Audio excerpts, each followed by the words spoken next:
നേർവീതി. നേർവീതി പ്രഭാഷണ പരമ്പരയിലേക്ക് ഏവർക്കും സ്വാഗതം. സുവിശേഷകൻ കുഞ്ഞുമോൻ തോട്ടപ്പള്ളി ഇപ്പോൾ നിങ്ങളുമായി ദൈവവചനം പങ്കുവെക്കുന്നു. ശ്രദ്ധിച്ചാലും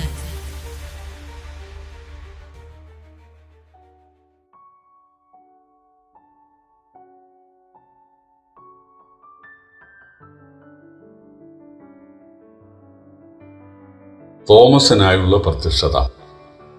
ദൈവനാമത്തിന് മഹത്വം ഉണ്ടാകട്ടെ. യോഹന്നാൻ സുവിശേഷം 20-ാം അധ്യായത്തിൻ്റെ 24 മുതൽ 29 വരെ ഞാൻ വായിക്കുന്നു. എന്നാൽ യേശു വന്നപ്പോൾ 12 ഒരുവനായ ദിദിമോസ് എന്ന തോമാസ് അവരോടുകൂടെ ഉണ്ടായിരുന്നില്ല. മറ്റേ ശിഷ്യന്മാർ അവനോട്, ഞങ്ങൾ കർത്താവിനെ കണ്ടു എന്ന് പറഞ്ഞാലേ ഞാൻ അവൻ്റെ കൈകളിൽ ആണിപ്പഴുത് കാണുകയും ആണിപ്പഴുതിൽ വിരൽ ഇടുകയും അവൻ്റെ വിലാപ്പുറത്ത് കൈ ഇടുകയും ചെയ്തിട്ടല്ലാതെ വിശ്വസിക്കുകയില്ല എന്ന് അവൻ അവരോട് പറഞ്ഞു. 8 ദിവസം കഴിഞ്ഞിട്ട് ശിഷ്യന്മാർ പിന്നെയും അകത്ത് കൂടിയിരിക്കുമ്പോൾ തോമസും ഉണ്ടായിരുന്നു. വാതിൽ അടച്ചിരിക്കെ യേശു വന്ന് നടുവിൽ നിന്നുകൊണ്ട്, നിങ്ങൾക്ക് സമാധാനമെന്ന് പറഞ്ഞു.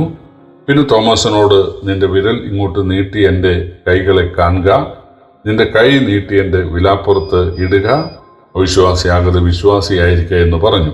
തോമസ് അവനോട്, എൻ്റെ കർത്താവും എൻ്റെ ദൈവവും ആയുള്ളവേ എന്ന് ഉത്തരം പറഞ്ഞു. യേശു അവനോട്, നീ എന്നെ കണ്ടതുകൊണ്ട് വിശ്വസിച്ചു, കാണാതെ വിശ്വസിച്ചവർ ഭാഗ്യവാന്മാർ എന്ന് പറഞ്ഞു.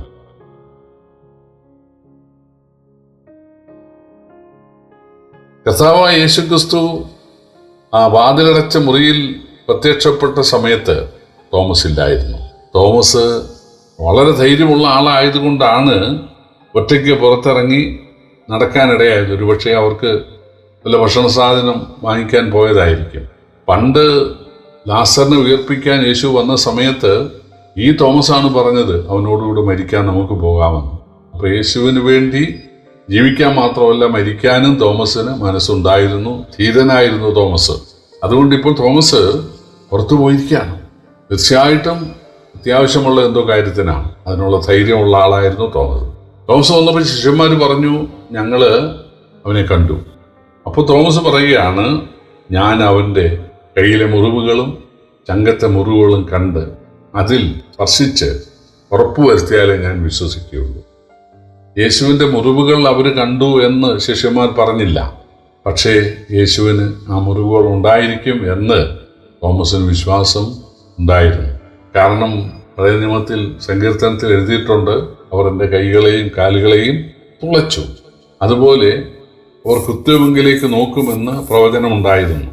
അപ്പോൾ കർത്താവായ യേശുക്രിസ്തു ഉയർത്തെഴുന്നേറ്റ് അവർക്ക് പ്രത്യക്ഷപ്പെട്ടെങ്കിൽ തീർച്ചയായിട്ടും യേശുവിൻ്റെ കയ്യിലും കാലിലും ആ പാടുണ്ടായിരിക്കും, ചങ്കത്ത് ആ പാടുണ്ടായിരിക്കും എന്ന് തോമസ് വിശ്വസിച്ചു. തോമസ് പറയുകയാണ്, ഞാനിത് കണ്ടിട്ടല്ലാതെ അതിൽ വിരലിട്ടിട്ടല്ലാതെ വിശ്വസിക്കുകയില്ല. പ്രിയപ്പെട്ടവരെ, അത് ഒരു തെറ്റായ കാര്യമല്ല. കാരണം ആരെങ്കിലും പറയുന്നത് കേട്ട് അല്ല, നമുക്കത് ഉറപ്പാകണം. ഫെറോവയിലെ വിശ്വാസികളെക്കുറിച്ച് വായിക്കുന്നവർ തെസ്സലോനിക്കയിലെ വിശ്വാസികളെ പോലെ ആയിരുന്നില്ല. തിരുവെഴുത്ത് അങ്ങനെ തന്നെയോ എന്ന് അവർ ദിനംപ്രതി തിരുവെഴുത്തുകളെ ശോധന ചെയ്തു എന്നാണ്. അപ്പോൾ തീർച്ചയായിട്ടും വളരെ യുക്തിപൂർവം നമുക്ക് എന്തു ചെയ്യണം? കാര്യങ്ങൾ മനസ്സിലാക്കി വിലയിരുത്തി വേണം വിശ്വസിക്കാൻ. അങ്ങനെയുള്ളവർക്ക് ഒരു സംശയമോ ഒരു അബദ്ധമോ പറ്റുകയില്ല. വിശ്വാസം എന്ന് പറയുന്നത് വളരെ വിലപ്പെട്ടതാണ്. അത് ഒരു തോന്നലല്ല, തീർച്ചയായിട്ടും അത് യുക്തിഭദ്രമാണ്. ഇവിടെ തോമസ് പറയുകയാണ്, എനിക്ക് ആ വിലാപ്പുറം കാണണം, എനിക്ക് ആ കയ്യിലെയും കാലിലെയും പാടുകൾ കാണണം, എങ്കിലും ഞാൻ വിശ്വസിക്കും. യേശു തോമസിന് വേണ്ടി വീണ്ടും പ്രത്യക്ഷപ്പെട്ടു. എന്നിട്ട് പറയുകയാണ്, നീ വിരലിനോട് നീട്ടി എൻ്റെ കൈകളെയും കാലുകളെയും ചങ്കും കാണുക.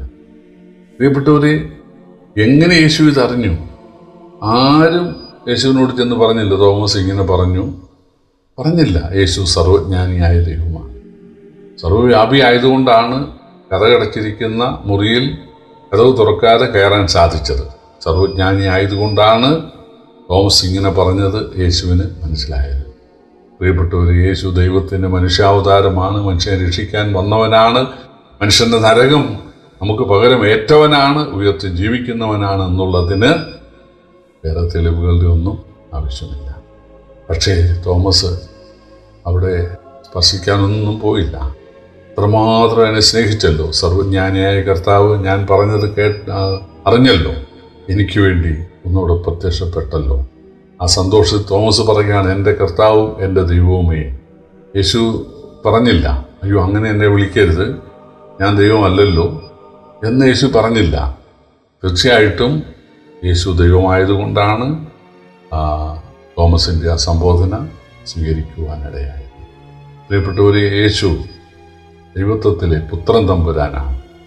പിതാവ്, പുത്ര, പരിശുദ്ധാത്മാവാം ഏകദൈവത്തിലെ ഒരാളത്വമാണ് യേശു. അതാണ് തോമസ് പറഞ്ഞത്.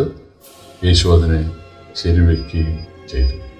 എന്നിട്ട് യേശു പറഞ്ഞു, കാണാതെ വിശ്വസിക്കുന്നവർ ഭാഗ്യവാന്മാർ എന്ന് പറഞ്ഞാൽ, നിങ്ങളുടെ പ്രസംഗത്തിലൂടെ ആരെല്ലാം എന്നെ കാണാതെ വിശ്വസിക്കുന്നുവോ, കാരണം യേശു ചില ദിവസം കഴിഞ്ഞാൽ സ്വർഗ്ഗാരോഹണം ചെയ്യും. പിന്നെ ശിഷ്യന്മാർ പ്രസംഗിക്കുമ്പോൾ ആളുകൾ കാണാതെ വേണം വിശ്വസിക്കാൻ. അവർ ഭാഗ്യവാന്മാർ. കൃപയാൽ നമുക്ക് യേശുവിനെ കാണാതെ വിശ്വസിക്കുവാനിടയായി.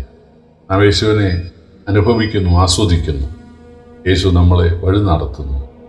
തീർച്ചയായിട്ടും നമ്മെ സ്നേഹിക്കുന്ന യേശുവിനെ തീർച്ചയായിട്ടും ഏറെ നാൾ കഴിയും മുമ്പേ നമുക്ക് കാണാൻ സാധിക്കും. അതാണ് ലോക സംഭവങ്ങളൊക്കെ നമ്മോട് പറയുന്നത്. നമ്മുടെ കർത്താവിൻ്റെ വരവിനായിട്ട് അവനെ കാണാൻ നമുക്ക് കാതോർക്കാം, ഒരുങ്ങാം. കർത്താവിൻ്റെ വലിയ നാമം വാഴ്ത്തപ്പെടുമാറാകട്ടെ.